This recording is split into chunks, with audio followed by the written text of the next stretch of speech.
Why? Because we are born with the nature of that heart that Jesus talked about. So without anybody teaching them bad things, they always want to do wrong things. Because the nature of their heart is there. So it is we that don't do that again. Don't do that, because we are trying to reform their heart. Because there is a desire, a feelings, an emotion, a love that they came with that contain those bad content that Jesus talked about. So we now run after them every day. Don't do it. You don't smoke. You don't drink. You don't abuse people. You don't go to this place. You don't. Why? Because that nature is in them. So you start stopping them from doing that, because it's a nature. And do you know why? It has power. So it's not a simple thing that they are doing. Somebody will go to school to study something, and when he wants to hurt, he will do opposite that thing. Because the other one has power. Whatever comes from the heart has a power that pushes it. And that's why it is good that if you can succeed to reform your heart, then that means the power in the heart will be forcing you to do right thing, even when you don't want to do it. Are you getting it now? All you just need is change the content and leave it to him to work for you. So that's why the Bible said, unto him that will do exceedingly abundantly, more than what you can think or ask. That is, as at the time that you have renewed your heart, you have the right things there. When you think about good things, it just happens without any effort. You don't even need to pray about it. But make sure you have renewed that content first, so that the force that is in it will change it. So that is all about this story, because we need to make progress. We have a lot of things to do today. So I've succeeded to explain to you that your life is a function of your heart and not your brain. When I'm mentioning your brain, I'm saying knowledge that you have acquired, because the brain is the storehouse of knowledge. When the brain is full, it goes to the mind. So the mind is the storehouse of the brain. The brain is where you store information, your knowledge. So what you know, no matter how educated you are, if it doesn't enter your heart, you have problem in putting them to practice. You have problem in making it to work for you. That's why when a pastor goes to theology school, that doesn't make that man to function well as pastor, except that his theology comes from the heart. Except the anointing of God is upon that man that make everything he has studied in theology to be in his heart. If not, if all he has gone to study in theology school is in the brain, that man will be doing opposite of what is being called. Do you get it now? So going to theology school is not the answer. It is making sure that theology goes into your heart. Praise the Lord. So we can look at another one. Yeah, I won't dwell too much on it because I've explained it also. I said you are a lover. Every human being is a lover. That's the ideology. And now, what do I mean by that? What I mean, I'm not saying you are a lover that you love another person. That's not what I'm saying. What I mean by every human being is a lover is this: that every human being does what he loves. You understand? Every human being go to where they love. Every human being buy what they love. Every human being does what they love. That's what I mean. Check it out. If there is anything you are doing and you don't like, you don't desire, you don't have feelings for, it must have been that someone is forcing you to do that. But let's leave you alone. Let's leave the teenagers. Let nobody guide you, nobody advise you. They just say, just go and have a nice time. Then everybody will begin to do what they love. Do you get it now? Everybody will begin to do what they desire without somebody monitoring you. So that's why I said, every human being, you are a lover. Our life is propelled by love, by desire, by feelings, by compassion. You understand?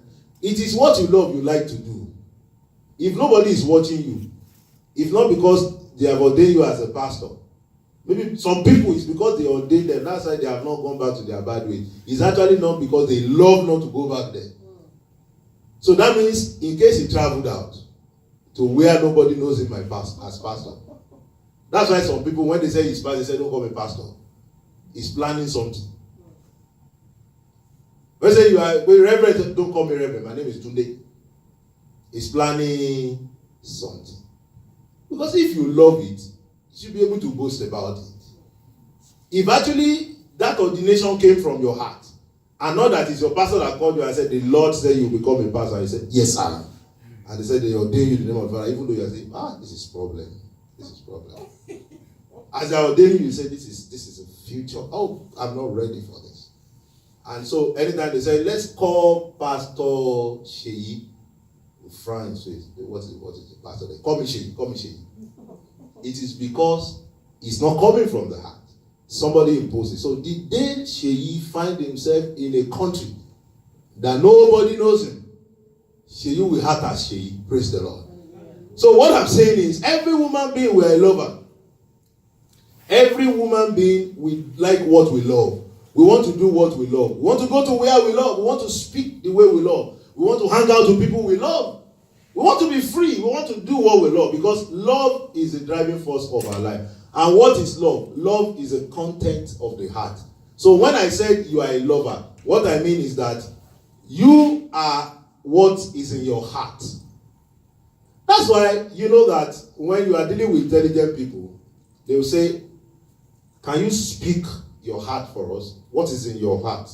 I like the way my people say it, because when you say it in English, it can be moved. Some people say speak your mind. It's not actually, the translation is wrong. From the original people that brought that adage, it's actually speak your heart that they are talking about, right? When they said, what is your own opinion? Can you speak what you have in your heart? But the English people are dark, they say speak your mind. Why? Because if you still tell me to speak my mind, you won't get the right thing. Why? My mind is an overflow of my brain. So I will still use intellect to answer you, even though in my heart what I love is different from what you are asking me to say. Are you getting it? But the original people that say it, they say it is speak your heart. So when you want to have people's opinion, ask for their heart. Don't ask for their mind. Though. If you ask for their mind, you are still asking for the overflow of the intellect. Because I told you that the brain is the storehouse of information, and the brain overflows into the mind. So the mind still contains intellectual information. It can still be manipulated. If you come now and you say, Reverend, can I know your mind about this thing? I'm likely to tell you I will get back to you. Because what you have asked for is intellectual information. I need to go and consult Google. Or go and read some books and give you feedback. But if you say, Reverend, can I know your heart about this thing? I can answer you instantly. That for me, the Bible said this, and this is what we are going to do. But if you say, Reverend, can I know your mind? You are saying, can I know your intellectual contribution to this thing? Then I need to go to Google or go back to my notes in school or consult some intellect. If it's a health issue, I say, I'll get back to you. I call a doctor. If it's an academic issue, I call a professor and give you your feedback, because you are asking for intellectual contribution. So when you want to know a man, really, ask for the heart. Let's make progress. Are you getting blessed already? So our action comes directly from the heart, and it forms us eventually. I've said that before, that if it comes from the heart, that's what forms you, either you like it or not. You see, this is also sounding a note of warning. Whatever is not good, make sure they don't find their way in your heart. And let me tell you something quickly before we make progress. The world, they don't target our brain. When the world want to find a way into your life, they target your heart. Because once it goes into your heart, leave it there. There is an automatic creative energy that will make it to become that man. That's why they do adverts. Because pictures goes to the heart more than the brain. Do you get it? Pictures pass information faster. When a man wants to deceive you, he doesn't need to speak so much. Let him just carry you and say, come and see me in my office. When you are entering the office, you see that all the stairs, they are marbles. That man is entering your heart gradually. But by the time you are going to his office, you saw marbles. By the time they opened the door, you saw the office like paradise. By the time the man said, let's go for a lunch, you enter the car, it's like, is this an aircraft? That man has entered your heart. And by the time he took you to the restaurant, you just like, there is no other, this is paradise. He doesn't need to tell you. All he just tells you is, are you coming tomorrow? Surely you say, I'm coming. Do you want me to sleep now? I can call my wife and say, I'm not coming again. Because he has used all those pictures, all those events, he has used it to enter your heart. And you are falling in love with it immediately. The man doesn't need to speak you down and begin to manipulate you. Because if they speak to you, that's when you say you want to go and think about it. If they show you, it clicks straight. Where? It goes to the heart.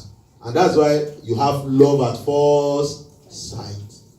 Because it goes straight into your heart. That's what the world is using for us. When you open your TV now, you see a very challenging advert. Even on your phone now, unsolicited advert come on your phone. You see advert that, what is it? Some of us, when you click it by mistake, they just send the product to your house and begin to debit your card. They enter your heart directly. Praise the Lord. So you need to be very careful what goes into your heart. As the heart produces good thing, if you put bad thing there, it produces also. Remember I said the principles of God is sealed. It's not only good thing that your heart can produce. If you allow bad thing to go into your heart, it will produce results. So you can see the purpose of heart formation now, that it's not only because of good thing. You have to be careful. The bad thing that you are carrying about in your heart is dangerous for you. It's producing you. Are you getting it? So even if you don't want the good one to come in, will you take care of the bad one? You need to allow the bad one to go out, because if they don't go out, they will form you. Automatically the creative energy forms it.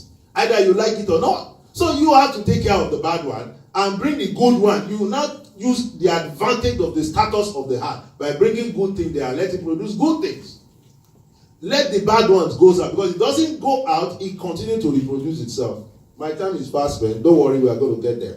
So I also said sometimes, I said your heart is your word. Some of you that came to like the second or third session, we said your heart is your word. I'm doing this recap because of the new person we have and some of my people here that have not been around for a very long time. So I said your heart is your word. What are we saying? I said your heart is your word because your heart is your life. We have said it, that whatever you have in your heart is what you become eventually in life. The Bible said, guide your heart with all diligence, for out of it flows the issues of life. What are the issues of life? Everything, your productivity in your life. So that's why I said your heart is your word. Because if your heart determines your life, then that's what determines your word eventually. So if you see a man that he has a good life and his word is interesting, is changing the world, go and check the heart of that man. Get close to that man. The man will begin to tell you how he has trained his heart, how he has developed his heart positively years back. That's why a man will come and say, I have a dream. You don't have a dream in your brain. Do you get it? You don't have a dream in your brain. It comes in the heart. Because the heart is what generates the power to make it happen. If it's still in your brain, then that dream is still hanging. Because except it goes to the heart, it cannot generate itself. It's only what you see in your heart that you can become eventually. If you want to become what is in your brain, it takes a conscious effort to struggle day and night with all activities to make sure that what you learn in school, you are doing it. Some of you have first class wonderfully well in some area of profession. But if we check your daily life, you are not putting those things in practice. Why? Because you do what you love. Even though in your textbook said you have to maintain a particular level of sleep, you have to wake up at a particular time, you need to minimize the time you gist with friends, you need to drink a particular standard of water and all that. But you don't follow all that. Even though you read it in school, you wrote it down, you have good grades. But when it comes to practicalizing it in your life, you don't do it. Why? You do what you love. So your heart is your word. Your word is what determines your life. That's actually what you have in all the content. We are going to have a book on this. So you guys will have it that you can always refer to it, even apart from the soft copy. We did session 5 also, where I said, you are what you say. What we are talking about here, we are trying to use the scripture that said, out of the abundance of the heart, the mouth speaketh. If what you say truly is a product of what you have been nursing in your heart, then of course, you are what you say. What we mean is that you are what you confess. That is if what you are saying by this scripture comes from the heart. That's scripture, anchor scripture for this said, for as a man thinketh in his heart. Do you understand? So is he. And another scripture said, out of the abundance of the heart, the mouth speaketh. So if you are speaking what is in your heart, automatically you are what you say. Then we can make progress here. Let's check 6. We did 6. We said this one, that we are not what we think, we are what we love. Do I need to explain all this? I think I've said a lot about this. That you are not what you think, you are what you love. Then let's look at season 7. We said you are what you desire.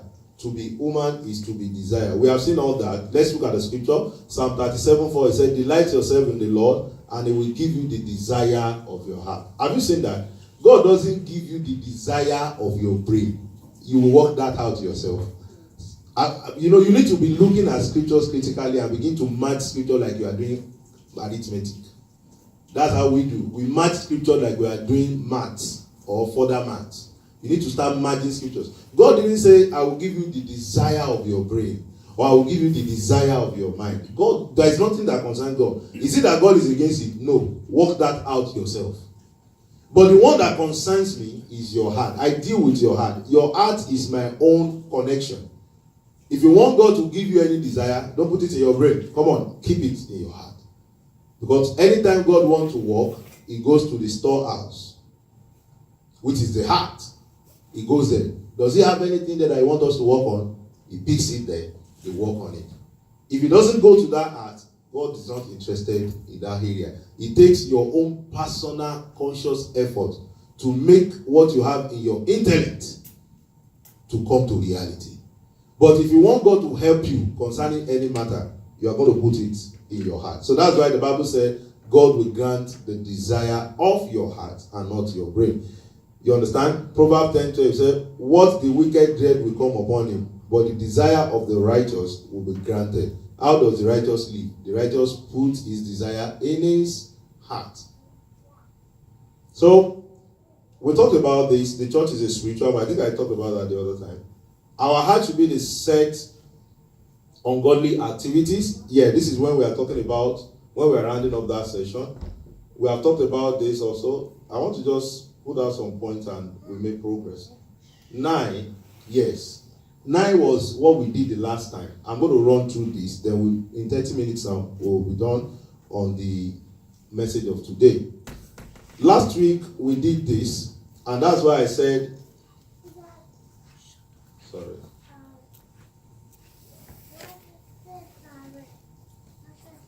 We'll talk about the will of God. Now, what is the will of God? John 3:2, he said, beloved, I pray that you may prosper in all things and be in health just as your soul prospered. Last month, I was able to discuss a lot about our soul. We said our soul is found in the heart. We said a man is a spirit that has a body, and lives in the soul. Where you have your soul is where that's the heart also. So when I'm talking about the heart, we are talking about the soul aspect. If we are talking about the formation of man, the spirit that lives in the body and have a soul. So the part of a man that you have the heart is the soul. And we said, look at the will of God also. Let's look at this area. The Bible said in 3 John chapter 2, it said, beloved, I pray. Now another translation said, I wish above all things that thou mayest prosper and be in good health. Look at that last area. He said, even as your soul prospered. You can open a bracket and say, even as your heart prospered. Right? Now, what this scripture is saying is this. That as much as your heart prospers, that is how you will have good health and you will prosper. Do you understand? Look at this scripture. He said, beloved, I pray that you may prosper in all things and in health. See this column. He said, just as your soul prosper. That is, the level of the prosperity of your heart determines the level of your prosperity and your good health. That's what the scripture is saying. He said, I wish above all things that thou mayest prosper and be in good health, but as your soul prospers. That is, if you have good prosperity in your heart, then you will have good physical prosperity and good health. So your health and your prosperity has a great determination on your heart. So that means what God is just trying to say is that if your heart is good, all other ones will be good. That's what it's saying. And that's why the prayers we used to pray, he said, unto him that will do exceedingly abundantly, more than what we can think or ask, according to the glory of God that is where? In you. It's not the glory of God that is in the church, that is in your pastor. No. It's not the glory of God that is in your bishop. He said, he wish that thou may prosper and be in good health. Okay, that's the scripture. The other one, what is the other one I'm closing? That unto him that could do exceedingly abundantly more than what you can think or ask, according to the glory of God that is in you, your personal self. So the level of the glory of God that you carry is the proportion of the blessing that comes unto you. Are you getting it now? Because what you have in you is what God is going to work on. And what we are saying in you, we are talking about your heart. And what is the ultimate goal of God? Ephesians 3:17.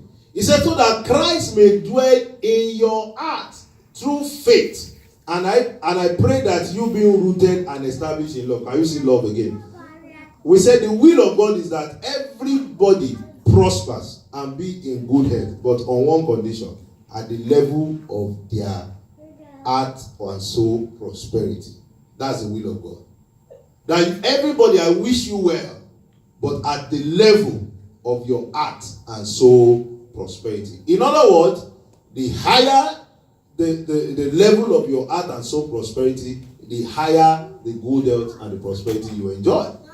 And we said the ultimate goal is that Christ may dwell in our heart. What are we trying to say? Why are we saying Christ should dwell in our heart? Because the Holy Spirit doesn't come without somebody having Christ. You can't tell me you have the Holy Ghost now without you having Jesus. So he said Christ may dwell in our heart through faith. How do we have Christ dwelling in our heart? When the Holy Spirit of God lives in our life, then we know that it is Christ. Because when Jesus was going, he said, I'm going and I will send you a comforter. So it was because Christ left. That's why the Holy Spirit came. So in other words, Holy Spirit living in us is Christ living in us. Are you here? So the ultimate goal is that Christ should dwell in our heart. When Christ dwells in your heart, that's the Holy Ghost that dwells in your heart. Then you have a good level and standard of heart condition. And then you begin to enjoy the will of God, which says, I wish above all things that thou may prosper and be in good health at the level of your heart or soul prosperity. And that's why the ultimate goal is that let Christ dwell in your heart to beef up, to boost the capacity of your soul level so that it will be high, and in turns you begin to enjoy better health condition and prosperity. That is what the scripture says. It is not me. Praise the Lord. So the state of your heart determines your journey in life. With everything I've said, you begin to agree with me that the state of the heart of a man determines your journey in life. We gave the case study of the children of Israel last week. Number one, we talk about the lost journey. Hebrews chapter 3, 7, 11. You know that the children of Israel, we have two sides to it. When Moses sent them to the camp, there are one set of people that said, there are giants in the land. We cannot enter. Do you understand? Those are the team of the doubters. You understand? And the Holy Spirit said they will not enter that land. We have Joshua and Caleb, part of the team that went, that says, we can enter. Do you understand? He said they saw giants, but because they have a difference, they said they are like grasshoppers. What is it that make their team, 7 people, 7 tribes represented, they went on a mission to go and spy a particular land. And some said, when we got there, we saw giants. We cannot make it. We cannot take that land. We cannot enter the land because they were seen by their physical eyes. And so the Lord said, those ones, they will not enter the promise. So they lost the journey. Right? What is the problem with them? I'm going to give you scripture, but because I want to make progress, I don't want to waste so much time. Their second set of people, they are Joshua and Caleb, part of the same team. They said, no, we can take the land. They said, what is the status of the people who made them? They said they are like grasshoppers. Some people said they saw giants. Other people said they saw grasshopper. What make Joshua and Caleb to see grasshopper instead of giant? The Bible record here.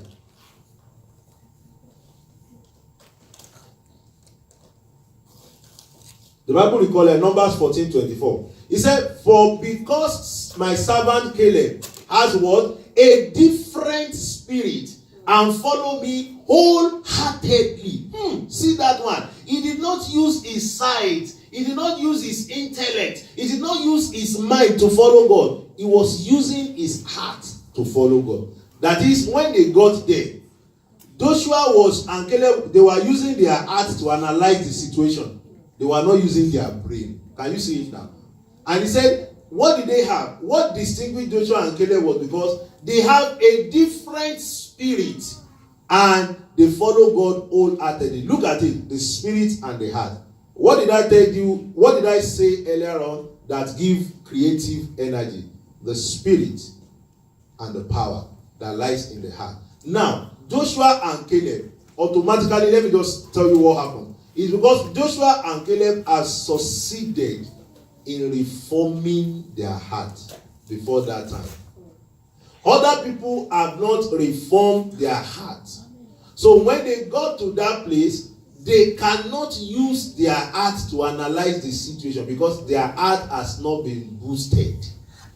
So they analyze the situation based on their intellect and they failed the exam before God. So the Lord said, those set of people, let me show you here. We are going to make progress to today's own now. Hebrews chapter 3 verse 7 to 11. It says, so as the Spirit said, today if you hear his voice, do not harden your heart. He said, do not harden your heart as you did in rebellion. Can you listen now? During the time of testing in the wilderness, where your ancestors tested and tried me. Though for 40 years they saw what I did. That is why I was wrangling with their generation. I saw that their heart is always going astray, and they have not known my ways. So I declare an oath in my anger that they shall not enter the promise. What made those people not to see the way Caleb and Joseph and Joshua were seeing was because their heart is always far away from God. Even though God did a lot of miracles, they did not learn anything from it. Even though God showed them a lot of things, they did not learn anything from it. They said, what is it there? I said, what is heart formation? What are they talking about? What is he saying? They did not learn anything. Their heart is far away from God. So when the day to test the capacity of their heart came, they failed. God has taken them through the same training that they took Joshua and Caleb through. They were all together in that journey. He was training them. But this set of people, they did not learn. Their heart, instead of getting boosted by those things, God said their heart is always getting far away from him. He said he did a lot of miracles, they did not learn anything. So the time of testing comes, which is the last test. You will not fail your test in Jesus' name. Amen.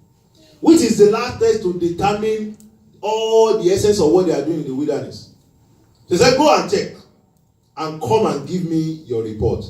So some went and they said, oh, we saw giants. We can never take that land. Why? They were not learning in the process. They didn't renew their heart. Their heart is far away. But Joshua and Caleb, the same team, the same lesson, the same class, the same workshop, they got it. They were able to use their heart. Because the Bible said, during that training, they have been able to have a different spirit. And their heart is working with God wholeheartedly. They work with God wholeheartedly instead of the heart being far away. So they use their heart to analyze the situation. Instead of saying that, they said they saw grasshoppers. Why? By faith shall the righteous live. A man that is following God, you see by faith. You see in your heart the picture God has put there. When you go to a prophet now, let me just tell you this as we make progress. What the prophet does is to close his eyes and ask God. Anything you pray for, when you close your eyes to ask God, do you know where God dropped the answer? In the heart. So when the prophet said, Father, in the name of Jesus, give answer to this situation, he closed his eyes and traveled to his heart. Because everything you ask God, he dropped the answer. You see, the heart is the meeting joint between man and God. That's why when we get born again, it is our spirit in us that got born again. So the spirit is what connects with God. When you speak, when you ask God now, God is a spirit. He connects with your spirit, and the spirit drops the answer in your heart. You know the reason why everybody is not a prophet? Because everybody has not renewed their heart. If you still have that content that Jesus talked about in your heart, when God draws something there, it will get molded up. You cannot see anything. But when you have renewed your heart to be right, like Joshua and Caleb, when you ask God for anything and God drops an answer into your heart, because it will be clean, clear, and well arranged. You understand? So when God drops something there, you know that Daddy has spoken. He speaks to everybody, but not everybody has made provision to be able to pick which one is from God and which one is from them. Are you getting it now? So Joshua and Caleb, they got it right. They were able to look at it from the heart. And they said, it's a good land, we can enter it. And the Lord said, they will follow him. That they will get to the land. Do you get it? And last, I said, how do we go astray in our heart? We have talked about the lost journey, the advantage and disadvantage. We have a particular set of people that miss it. We are getting practical now. From last week, you know that. We have seen a case study where we said some people, they did not practice. You know, they are just like us now. All the workshop we have been doing in the last 6 months, thereabout, or 7 months, is like when the children of Israel, they are in the wilderness, that God has been training them practically, sending instruction through Moses and his servants, doing miracle for them and all that. It's like the workshop we have been doing, a training session. When the time of practical came, God said, Moses, pick them up, and he sent them. Let them do practical on site now, like co-op or whatever you guys do. He sent them to the field. He said, go and do practical. And when they get there, those ones that have not been following up in the workshop class, if you have not been following up, they failed. Because their heart is far away from God. They hardened their heart in the workshop class. Instead of them to listen, they did not listen. So they hardened their heart. And when they get to the practical field, they don't know how to apply it. So when they got there, they say, I saw giants. Because their heart is far away from God. They are not following the teachings of God. Their heart is hardened. But those ones that are following up in the workshop, in the classroom, they understand the principles. So when they got to the place, immediately they switch.